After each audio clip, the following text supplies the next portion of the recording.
Yo, what up, what up, what up, friends? Well, let's get C303. So let's kick this bad boy off. First of all, as I heard you mentioning, right, this was originally slated to be Conor McGregor's huge return to fight Michael Chandler. Obviously, over the weeks, when the press conferences were getting delayed and they had, all these people hanging on the edge trying to figure out, was this actually going to happen? Was it what? If it wasn't, Dana White is still taking people's money. I'm seeing people's fans complaining online because he still took their money, even though he knew it was going to be canceled. Conor McGregor turns out had an injured toe, a broke action until the foreseeable future. So as you mentioned, though, right, since he was injured, since he won't be in this card anymore, which is very disappointing to all UFC and MMA fans in general, who was wanting to see him come along. We now have that replacement between Alex Pereira and Jiří Procházka, as we like to call him. So that'll be the main event there. Yeah, it's Go ahead. No. I was just going to say that's going to be the new main event that we are seeing headlining 303. You mentioned the other ones as well.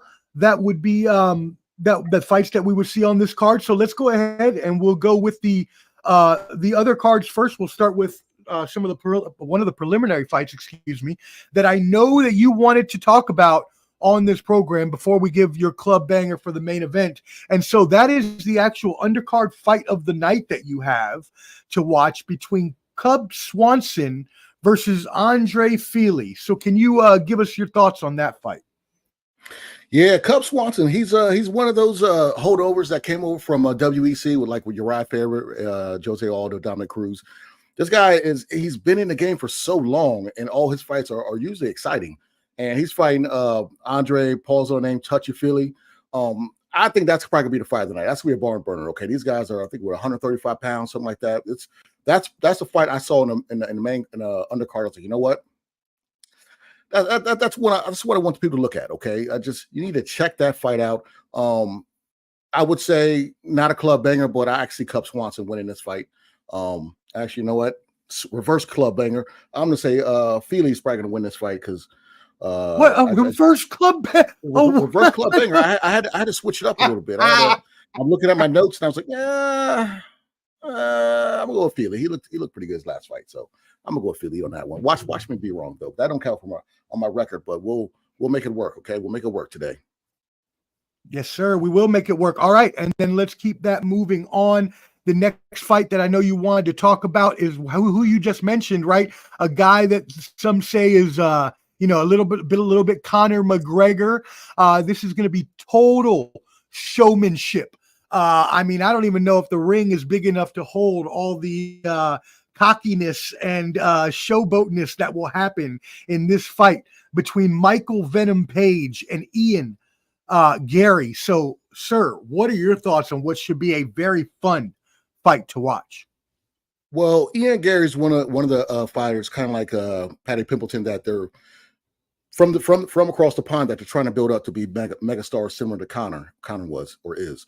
Ian Gary, his nickname's the Future, and he's from Ireland, so there you go. Also with that whole Conor connection, he's 14-0, 7 KOs. He's fought in decent opposition in the UFC. He's fought Jeff Neal, which it was a split decision win, but it could have gone Jeff's way for some people. I kind of had Ian Gary winning, but I could see if they put Jeff Neal winning that fight. He's fought Neil Magny, who's the basically Kevin Holland-esque type fighter. He's a gatekeeper, but he's a very good gatekeeper, even though Kevin Holland said he's not a gatekeeper. And he also fought a person who fought just past weekend, Daniel Rodriguez, and he knocked him out. So Ian Gary, he's an exciting fighter, but there's a lot of backstory where he got kicked out of Leon Edwards' fight team.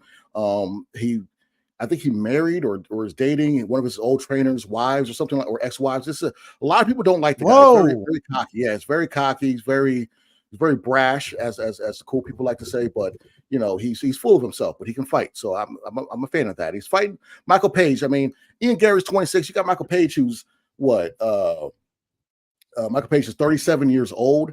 So he's older. He's older. He's a little long in the tooth now. He's long in the tooth, and he's fought Bellator for. But he can still fight, though. He can still fight, though, man. He can still move. He can in the go cage because his style. He does that little weird sideways karate style. So yes, I thought they were gonna have him against a Wonder Boy Thompson, but I would say this with Michael Page. He's famous for his knee to head hit with Cyborg, the male Cyborg's husband, when he cracked his skull, caved that in.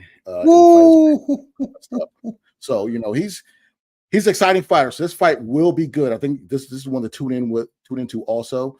But that's they're gonna kick the card off with that fight, and the fact that they're doing that is ridiculous. So hats off to the UFC, or hairlines off to them.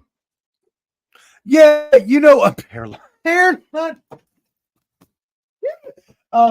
For a card that was, I don't want to say sabotaged, but we had some questions as to whether this card was really going to happen.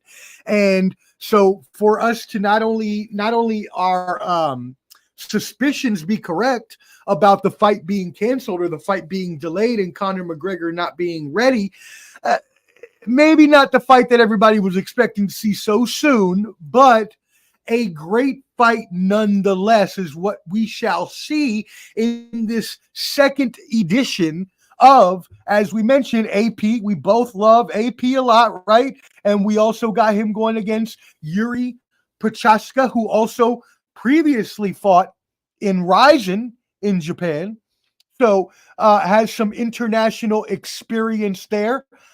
So this is for the Light Heavyweight Championship here. And again, even though it wasn't exact, what?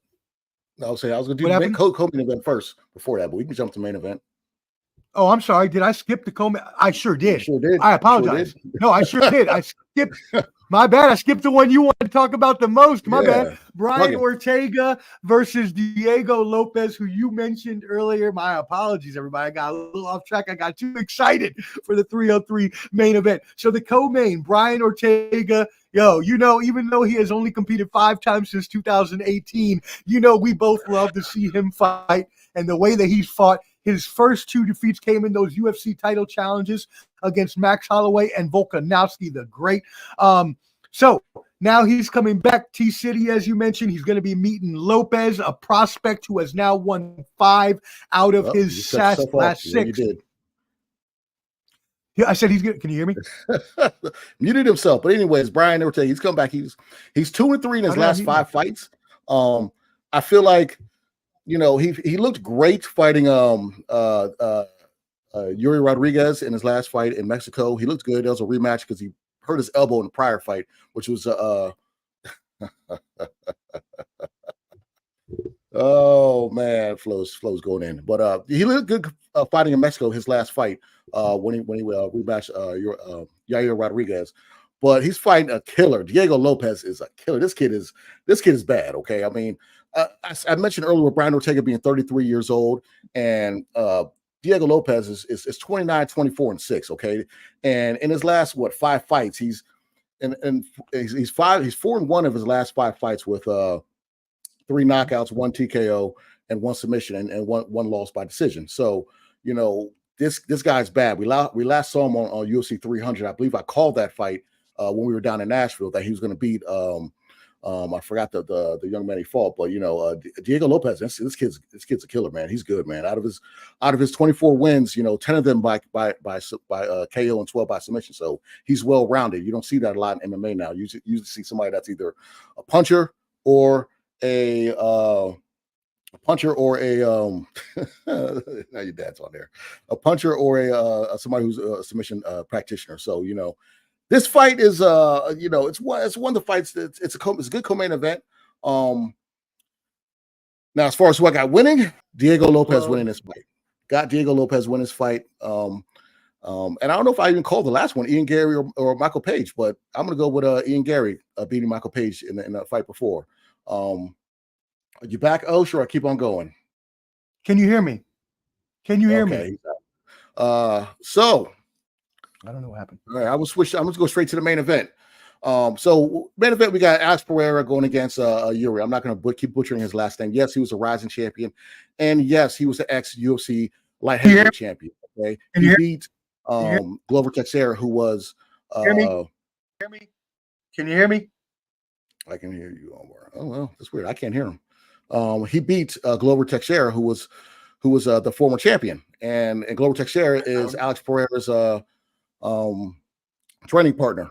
So he beat Glover Teixeira, who was Alex Pereira's former partner, and I would say that since then he had a little grudge against him. He stared him down after he won, after he beat his training partner. Alex Pereira moved up after his loss to Israel Adesanya. He moved up to fight Yuri, and that fight, he beat him. He knocked him out in the second round, but that was after a long layoff by Jiří Procházka. When he beat Glover Teixeira, he was out of the cage for over a year. So he fought him with his first fight coming back off shoulder surgery, and he knocked him out in the second round. But Yuri, this man is 30-4 with 26 KOs. This guy can fight. Okay, he's not a slouch. I'm not happy about this quick turnaround for this fight since they're fighting so soon.